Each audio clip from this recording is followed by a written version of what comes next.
किसान भाइयों नमस्कार। खेती किसानी में आपका स्वागत है। मेरे किसान साथियों, पालक की खेती की संपूर्ण जानकारी इस वीडियो के माध्यम से आप लोगों को देने वाला हूं। मेरे किसान साथियों, पालक की खेती कैसे करें, पालक की खेती करके हम कितना मुनाफा कमा सकते हैं, क्या पालक की खेती कितने दिन में रिटर्न हमें दे देती है, पालक की खेती में हम कितना उत्पादन लेते हैं, कितना मुनाफा कमाते हैं, और पालक की खेती करने से हमें क्या फ़ायदा है, इसकी संपूर्ण जानकारी हम आज इस वीडियो के माध्यम से आप लोग को देने जा रहे हैं। मेरे किसान साथियों, सबसे पहले बात कर लेते हैं समय का।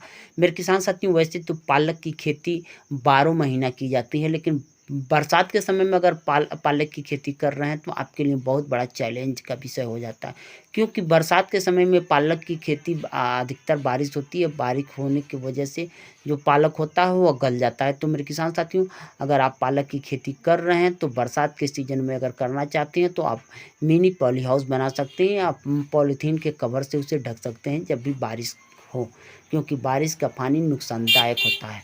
मेरे किसान साथियों, अब हम बात कर लेते हैं बीज का चयन। अगर हम बीज का चयन करते हैं तो अच्छे बीज का चयन करने की ज़रूरत होती है। अगर अच्छे बीज का चयन हम नहीं करेंगे तो हम पालक की खेती का अच्छा खासा उत्पादन नहीं ले पाएंगे।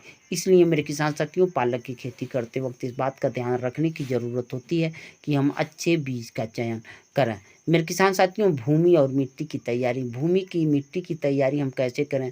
मिट्टी की तैयारी करना बहुत ज़रूरी होता है किसी भी फसल को लेने के लिए, क्योंकि हमें अच्छी तरह से फसल को तैयार करके अच्छे रेट पे बेचना है, अधिक उत्पादन लेना है। तो मेरे किसान साथियों, भूमि की तैयारी ज़रूर कर लें। खेत मेरे किसान साथियों बराबर होना चाहिए। खेत बराबर होने के साथ साथ खेत में ऐसी व्यवस्था होना चाहिए कि बरसात के थोड़ा सा समय में कर रहे हैं, जैसे सितंबर और अक्टूबर महीने में, तो सितंबर और अक्टूबर महीने में हम लगा रहे हैं तो थोड़ा बारिश होने की संभावना होती है। ऐसी हालात में अगर हम पालक का उत्पादन ले रहे हैं तो मेरे किसान साथियों, एक बात का ध्यान रखने की ज़रूरत होती है कि ऐसी हालात में हमें पानी निकास की सुविधा अच्छी होनी चाहिए। मेरे किसान साथियों, अब हम बात कर लेते हैं उसकी जुताई का। तो सड़ी हुई गोबर की खाद डालने के बाद 2 से 3 बार जुताई कर देना चाहिए। जुताई करके पाटा मार देना चाहिए। पाटा मारने के बाद खेत को ऐसे छोड़ देना चाहिए 1 से 2 दिन के लिए, मिट्टी सूखने के लिए। मिट्टी सूखने से फ़ायदा ये होता है मेरे किसान साथियों, जो भी बैक्टीरिया होते हैं, फंगस होते हैं, वो मर जाते हैं। मिट्टी सूख जाती है तो आपकी फसल में रोग आने की संभावना कम होती है। अब मेरे किसान साथियों, अब हम बात कर लेते हैं बुआई की। तो मेरे किसान साथियों, बुआई के लिए आपको जो नालियाँ हैं वो अच्छी तरह से बना लेनी चाहिए, क्यारियाँ अच्छी तरह से बना लेनी चाहिए। नालियाँ क्यारियाँ ऐसी बनाना चाहिए कि आपका जो पानी है, पानी का जो बहाव हो अच्छा हो, और अच्छी तरह से बारिश होने पे भी आपके खेत में पानी का जमाव ना हो, निकल जाए।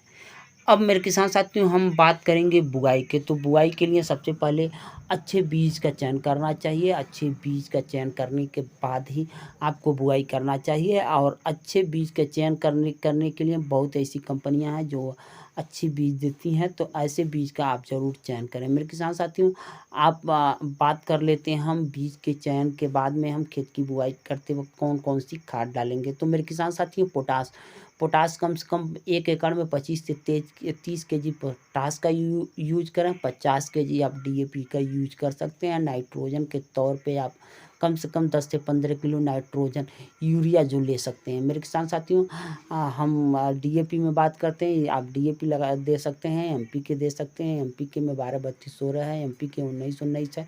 ऐसे कई प्रकार की खादें आती हैं जिसका इस्तेमाल आप फर्स्ट टाइम कर सकते हैं। मेरे किसान साथियों, बुआई करते वक्त आप क्यारियों से बुआई करें। क्यारियों से हम बराबर कर लें। क्यारियों को बराबर करने के बाद बीज को हम बिखेर लें। बिखेरने के बाद हम किसी हल्के हल्के हथियार से, जैसे खुरपी हुआ, कुदाल हुआ, आप उसे हल्के तरीके से मिला दें। हल्के तरीके से मिलाने से फ़ायदा ये होता है कि आपका बीज जो नीचे चला जाता है, और आप देखेंगे 5 से 6 दिन बाद जर्मिनेशन की जो इसकी प्रक्रिया है अच्छी तरह से होगी।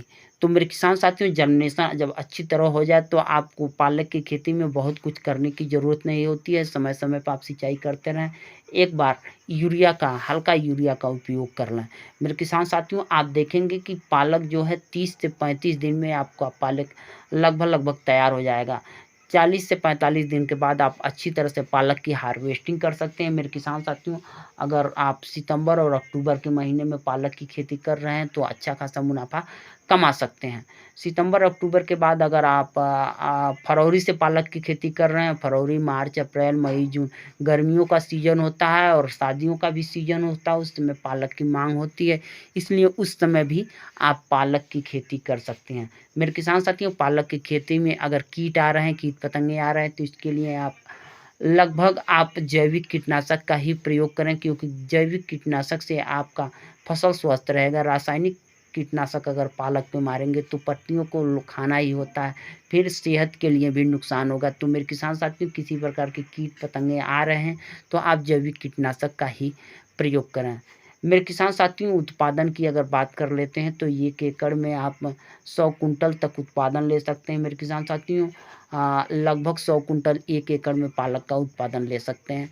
मेरे किसान साथियों, रेट की अगर बात करें तो अगर ₹20, ₹15, ₹20 केजी भी मार्केट में पालक जा रहा है, तो आप लगभग 1.5 से 2 लाख रुपए का आप रिटर्न ले सकते हैं लगभग 35 से 40 दिन के अंदर। मेरे किसान साथियों, लागत की अगर बात कर लेते हैं तो आपको लागत कम से कम 15 से 20 हज़ार रुपये, अगर अच्छी तरह कर रहे हैं, टेक्निकल से कर रहे हैं, तो 15 से 20 हज़ार रुपये लागत आपको 1 एकड़ में आने वाली है। मेरे किसान साथियों, पालक की एक ऐसी खेती है जो 12 महीना मांग रहती है, लेकिन अगर आप ऑफ टाइम पालक तैयार कर लेते हैं, ऑफ टाइम, तो आप अच्छा खासा मुनाफ़ा कमा सकते हैं। मेरे किसान साथियों, नमस्कार। फिर मिलेंगे नेक्स्ट वीडियो में नेक्स्ट जानकारी के साथ। मेरे चैनल को लाइक कीजिएगा, सब्सक्राइब कीजिएगा, बगल में बेल आइकन घंटी है, इसको दबाना मत भूलिएगा।